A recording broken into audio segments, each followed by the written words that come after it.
Hello and welcome everyone, I am Madals and welcome to another StarCraft 2 England cast. And well, today I have got a super exciting game. It is from the Iron Squid 2 qualifiers and it is between MarineKing Prime, the yellow Terran player in the top left position, who's up against Brown, the Protoss in the lower right. That means that it's a TvP. It should be super exciting. It is, well, it's got MarineKing Prime in it and Slayers Brown, so it is bound to be an absolutely spectacular match. It's on a Hana and well, things should get pretty exciting pretty quickly, so I can't wait to see what these two absolute powerhouses do have in store for us. Now, this is game one of a best of three, as I mentioned, so there is at least one more coming up after this, depending on the results, so we'll wait and see what both players do, how they adapt their strategies throughout the series, and really what else goes on. Now, the reason I chose to do this game is because MarineKing Prime is actually one of my favourite Terran players. I absolutely love him, and Brown is a really good Protoss, so between the two of them,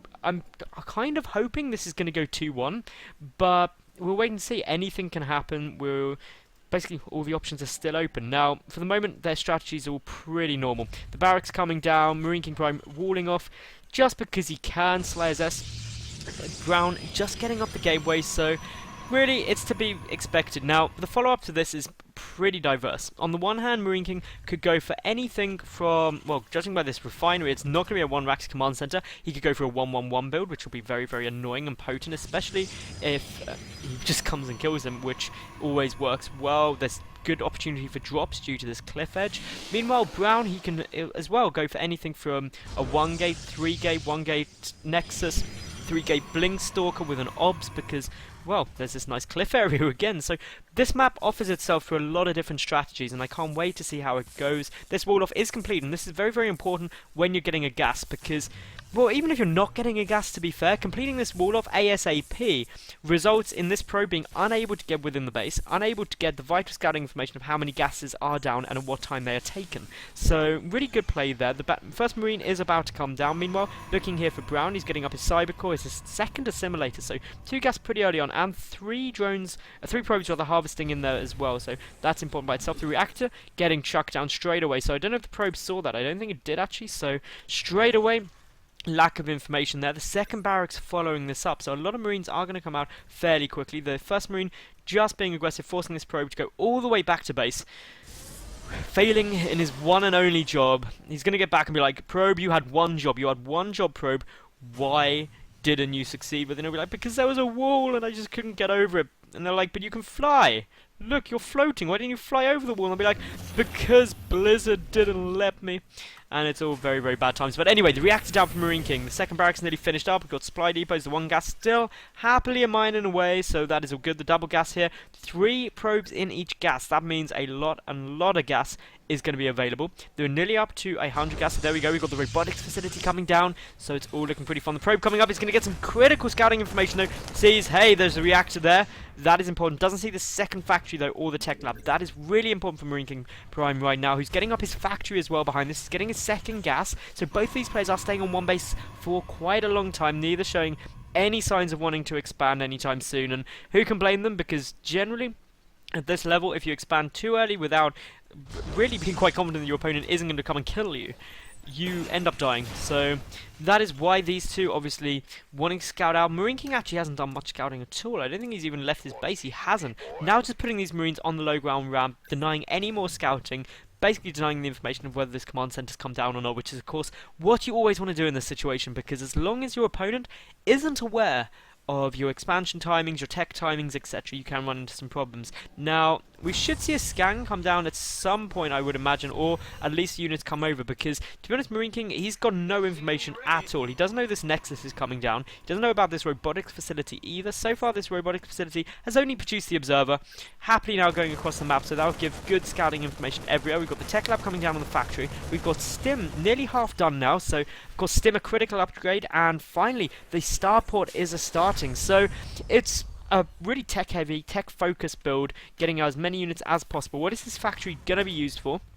We will wait and see. It could always just get switched for the starport, or nope, a tank is on its way out, so yeah, tanks are incoming, but this observer is about to get all of the information required very quickly. Is he going to spot the starport? No, he doesn't. He must be on a pattern where he's going to see this. There we go, so he sees the starport. That is all fine. This is now really simple for Brown, who knows precisely what he's up against. He sees the tech lab, he sees it researching something, so he knows that, well, pretty much that's almost certainly going to be a tank. He knows the star pot's there, so Marine Medevac tank is what he's got to deal with. Straight away, the Immortal is already out. We've got push moving forward. Brown thinking, well, I can probably take this.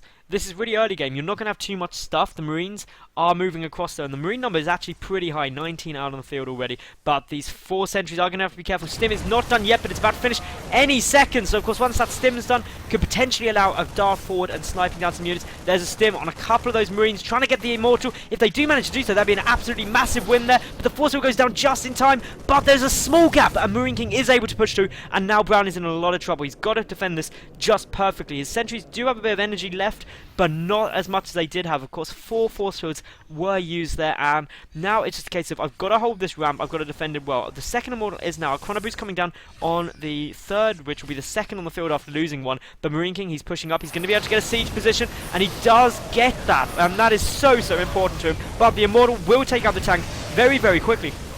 Suddenly MarineKing Prime looking to be in some problems. Brown defended that absolutely perfectly, and well, as a result, we're going to see MarineKing fall straight back. He's got to be as careful as he possibly can, dropping those Marines down, because ultimately that medevac did not have much energy. The Immortal has to be careful though. There's not energy for force fields. That is the major problem. Another tank is on its way through, but we do have 2 Immortals on the field. One very low on health though, needs its shields back ASAP. Looking down here though, we've got a pylon. What is that pylon going to be doing? It's going to be allowing the warp in, using the observer for the vision. There's only the 1 Marine there for the time being, so these Zealots are going to be having fun times killing off quite a few drones, SCVs rather, and they are doing that exceptionally well for the moment. And not that many killed. 5 do go down, but 5 is a good number to be honest, because if we look at the worker count, that now puts Brown ahead by quite a lot. He's also got his natural base up. So economically, Brown is in an amazing position and can really just be pretty safe, because at the end of the day, if you know your opponent doesn't have their own expansion, why not just wait them out? You've got more stuff, you've got more money, your army supply is higher, and you're in a really safe position. But there comes down the tank, and of course that siege up is going to be critical, but doesn't get to do anything due to the Immortals getting an amazing shot, a couple of volleys off, and taking that tank straight down.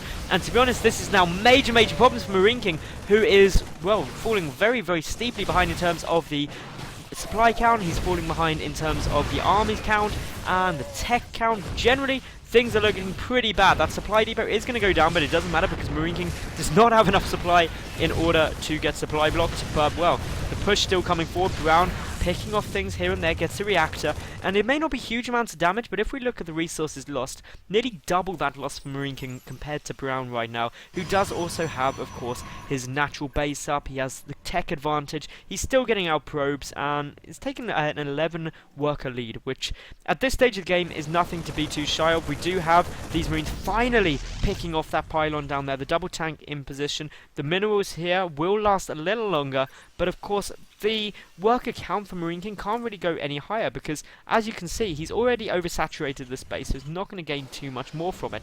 Pull back here, we've got the robotics bay on its way down, just the back about to finish up, so we should see a Colossi come out, or a couple of them, very quickly after this point. So as a result, Brown is going to be able to deal that massive AoE damage required to deal with big infantry armies. If he gets extended thermal lance, he'll be able to deal with these tanks very comfortably as well. But for the moment, he isn't doing that. There it goes. It is on its way down. He should chrono boost it as well, hopefully. Or, actually, no, just chrono boosting out the Colossus. So, going for more units. If we look at the army supply count, a real quite hefty league on both the army supply and worker supply. The natural expansion for MarineKing is in production, 3/4 of the way done. But it's just so far behind this Nexus. It's in huge problems. Brown moving down now, taking out those rocks, saying, hey, may as well take my third base because you ain't going anywhere fast. Just due to the fact that I know you've got pretty much nothing. Your production can't match mine. I'm happily still building stuff. I've got a handful of stalkers up in my main base, ready to deal with potentially any drops that were to come in. Because that is one way the MarineKing Prime could try to get back in this game, is just by dropping into the main base. But all in all, that's not going to work. The first Colossus is out. The second Colossus is in production, getting chrono boosted, extended thermal lance. 2/3 done, probably as soon, well, Force is already moving across, and with, what is that, 4 Immortals in there straight away, this is a very, very hefty force, which is going to be exceptionally difficult to deal with. Even with these 4 tanks here, it's going to be awkward. This observer placement, fantastic, allowing Brown to see precisely what MarineKing is doing. A warp in of Zealots is on its way across. These Marines could potentially get trapped out of position. They stim back. Of course, every stim you force early on is a big, big win for you. The observer still keeping all the information, knows how many tanks is there, knows when Brown... basically gives the information to Brown of when he should move forward and when he should play defensively.